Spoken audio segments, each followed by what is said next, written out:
नमस्कार मित्रों, हमारी सीरीज चली एपिसोड नंबर 15 की, जिसमें हम बात कर रहे हैं भृगु संहिता की। भृगु संहिता के अंतर्गत आज हम बात करने जा रहे हैं मीन लग्न के चतुर्थ भाव में चंद्रमा स्थित हो तो उसके क्या फलादेश होंगे। प्रथम भाव में 12 नंबर का मतलब होता है मीन लग्न, और मीन लग्न में चंद्रमा पंचम भाव का स्वामी होता है। पंचम भाव का स्वामी होकर जब ये अपने स्थान से द्वादश स्थान और कुंडली के चतुर्थ स्थान में स्थित हो जाता है तो ये अत्यंत शुभ फल प्रदान करने वाला ग्रह बन जाता है। देखिए, जब हमने भावों के सिद्धांत के बारे में आपसे बात करी थी तो आपको बताया था चतुर्थ भाव, सप्तम भाव और दशम भाव ये तीनों ही भाव केंद्र स्थान होते हैं, और पंचम भाव और नवम भाव ये दोनों ही त्रिकोण स्थान होते हैं। लघु पाराशरी में हमने आपको बताया था कि जब कभी भी केंद्र भाव का संबंध त्रिकोण भाव से बनता है, इट मीन्स कि इन तीनों में से किसी भी एक भाव का संबंध यदि इन दोनों त्रिकोणों में से किसी एक भाव से बन जाए तो यह राजयोग का निर्माण करने वाला बन जाता है। तो यहाँ पर क्या हो रहा है कि पंचम भाव जो कि एक त्रिकोण भाव है, उसका संबंध चतुर्थ स्थान जो कि एक केंद्र भाव है से बन रहा है।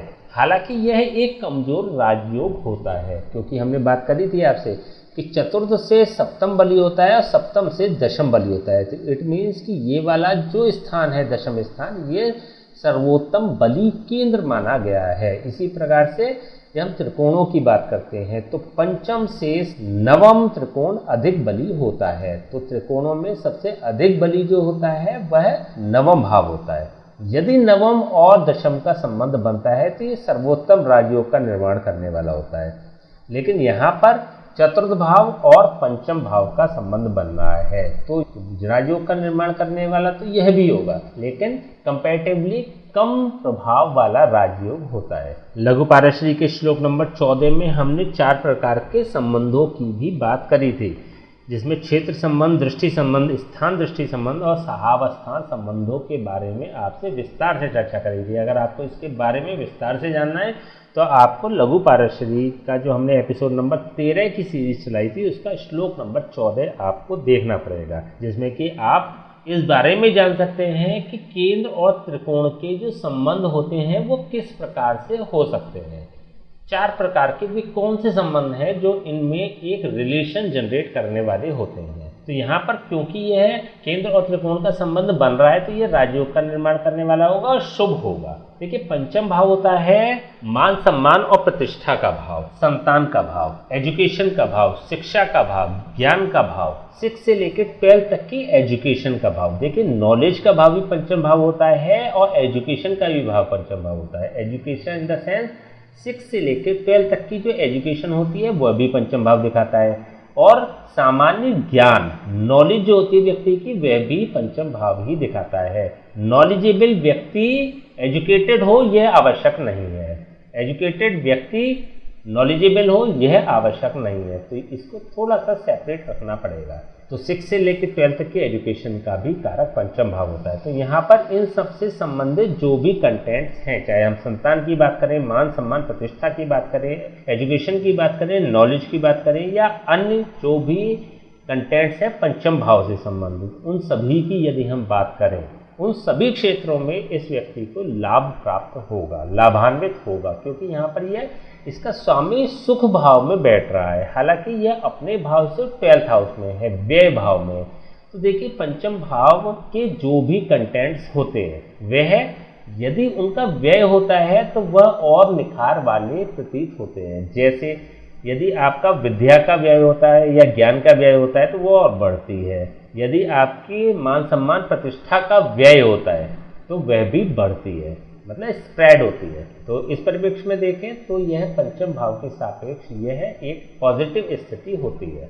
चतुर्थ भाव होता है सांसारिक भोगों की उपलब्धता का भाव, वाहन, भूमि, भवन और माता के सुख से संबंधित भाव ये चतुर्थ भाव माना जाता है, क्योंकि चतुर्थ भाव में चंद्रमा स्थित है और चंद्रमा चतुर्थ भाव का कारक भी होता है। हम हर एपिसोड में आपसे बात कर रहे हैं, हम वीडियो में आपसे बात करते आ रहे हैं कि चतुर्थ भाव का कारक चंद्रमा होता है। और यहाँ पर एक नियम कार्य करता है, कारको भाव नाशाय। यदि कोई भी ग्रह अपने कारक के भाव में बैठ जाता है तो वह उसका नाश करने वाला हो जाता है, उसको हानि करने वाला हो जाता है, उसको हानि प्रदान करने वाला हो जाता है। तो यहाँ पर सांसारिक भोगों की उपलब्धता की यदि हम बात करें तो व्यक्ति को संघर्ष करना पड़ेगा। विशेष रूप से 24 साल की अवस्था तक, क्योंकि चंद्रमा की उम्र होती है 12 साल, 24 साल, 36 साल और 48 साल। विशेष रूप से जो 24 वर्ष की अवस्था ग्रंथों में बताई गई है वो चंद्रमा की ही दशा होती है। तो चंद्रमा की जब तक दशा परिपक्व नहीं हो जाती है, तो इट मीन्स कि 24 साल की अवस्था तक व्यक्ति को सांसारिक भोगों के लिए संघर्ष करना पड़ेगा, उपलब्धता के लिए संघर्ष करना पड़ेगा। भोग भोगने के लिए तो हमें 12th हाउस देखना पड़ेगा, लेकिन सांसारिक साधन हमें अवेलेबल होंगे कि नहीं होंगे, इसके लिए हमें चतुर्थ भाव देखना पड़ेगा। तो यहाँ पर चतुर्थ भाव यह दिखाता है कि 24 साल की अवस्था तक ऐसे व्यक्तियों को संघर्ष करना पड़ता है। विशेष रूप से 12 साल की अवस्था तक तो वह अनुपलब्ध ही रहते हैं। तो इट मीन्स कि 12 साल की जब तक व्यक्ति की उम्र नहीं हो जाती तब तक तो व्यक्ति का जीवन मुफलिसी में ही बीतता है। इट मीन्स कि उसके माता पिता की आर्थिक स्थिति बहुत अच्छी नहीं होती, लेकिन कंपैरेटिवली 12+ की अवस्था के बाद यह स्थिति इम्प्रूव होनी शुरू हो जाती है और 24 साल की अवस्था तक कंपैरेटिवली काफ़ी इम्प्रूव हो चुकी होती है। 24 साल के पश्चात व्यक्ति के लिए इन सभी चीज़ों की उपलब्धता एक सरल बन जाती है, सरल माध्यम बन जाता है इसके लिए। तो यहाँ पर जो राजयोग का विशेष फल मिलेगा वो 24 साल की अवस्था के बाद मिलेगा, 24+ की अवस्था के बाद मिलेगा। देखिए, पंचम भाव होता है सामाजिक पद का भी भाव, एक डेजिग्नेशन का भाव।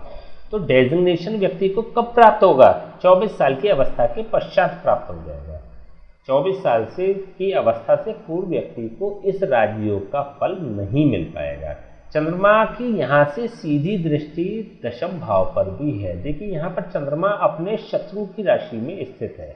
हालांकि चंद्रमा बुध को मित्र भाव से देखता है, लेकिन बुध चंद्रमा को शत्रु भाव से देखता है। तो चंद्रमा किसकी राशि में है? उस ग्रह की राशि में है जो कि चंद्रमा को शत्रु मानता है। तो यहाँ पर क्योंकि चतुर्थ भाव तो पूर्ण रूप से ये खराब कर ही रहा है, लेकिन जब यहाँ से इसकी दृष्टि दशम भाव पे पड़ती है और अपने मित्र भाव पर पड़ती है, यहाँ पर गुरु की राशि है, गुरु चंद्रमा को मित्र भाव से देखता है, चंद्रमा भी गुरु को मित्र भाव से देखता है। तो यहाँ पर ये इसको जो इफेक्ट्स होंगे वो एनहेंस करने वाला होगा, व्यक्ति को अपने कार्य क्षेत्र में ये सफल बनाने वाला होगा, सेटल्ड कर देने वाला होगा। कब? 24 साल की अवस्था के पश्चात। तो इट मीन्स कि यहाँ पर यह भी दिखाई दे रहा है कि व्यक्ति अपने कर्म क्षेत्र में सेटल्ड हो जाएगा। संभवतः यदि वो व्यापार करेगा तो अपने प्रोफेशनली सेटल्ड हो जाएगा, और अगर जॉब करेगा तो 24 साल की अवस्था के पश्चात उसकी जॉब लग जाएगी, एक अच्छी डेजिग्नेशन पे उसकी जॉब लग जाती है। देखिए, यहाँ पर विशेष रूप से सुख को, धन को और माता के स्वास्थ्य को यह चंद्रमा हानि पहुँचाने वाला होता है, क्योंकि यह चंद्रमा के विशेष रूप से तीनों कंटेंट्स होते हैं और चतुर्थ भाव भी इन्हीं कंटेंट्स पर आधिपत्य रखता है। तो ऐसे में चंद्रमा इन तीनों ही कंटेंट्स को प्रभावित करने वाला होगा। चलिए हम इसके उपाय की बात कर लेते हैं। क्या उपाय हो सकते हैं? चंद्रमा चतुर्थ भाव में बैठकर कारको भाव नियम के आधार पर चतुर्थ भाव को पूर्ण रूप से डैमेज करने वाला बन जाता है, लेकिन 24 साल की अवस्था तक, उसके बाद ये चीज़ें सरल हो जाएंगी। इसके बाद 36वां साल, 48वां साल व्यक्ति के जीवन में खराब जाएगा, लेकिन पूरी अवस्था खराब नहीं जाएगी। तो ऐसे में अगर आपके 36वां साल है, 48वां साल है या 24 साल की उम्र से पूर्व का समय आप व्यतीत कर रहे हैं, तो आपको फिर चंद्रमा का उपाय करना चाहिए। देखिए, इसको मूव तो नहीं करा सकते क्योंकि ये राजयोग का भी निर्माण करने वाला हो रहा है, तो इसके किसी ब्राह्मण से जाप और हवन निरंतर कराते रहे, जिससे कि इसके नेगेटिव कंटेंट्स खत्म होंगे और राजयोग का फल जो भी होगा वो और पावर के साथ देने लग जाएगा। ऐसा किया जा सकता है। दूसरा क्या कर सकते हैं कि यदि माता के स्वास्थ्य की ज़्यादा हानि हो रही है तो फिर आप इसको मूव करा देना चाहिए। कैसे मूव करा सकते हैं आप? इसको आप तृतीय भाव में मूव करा दें। यहाँ पर यह उच्च का हो जाएगा, पंचम भाव का स्वामी होकर यह उच्च का हो जाएगा, उच्च पद भी प्रदान करने वाला और बन जाएगा।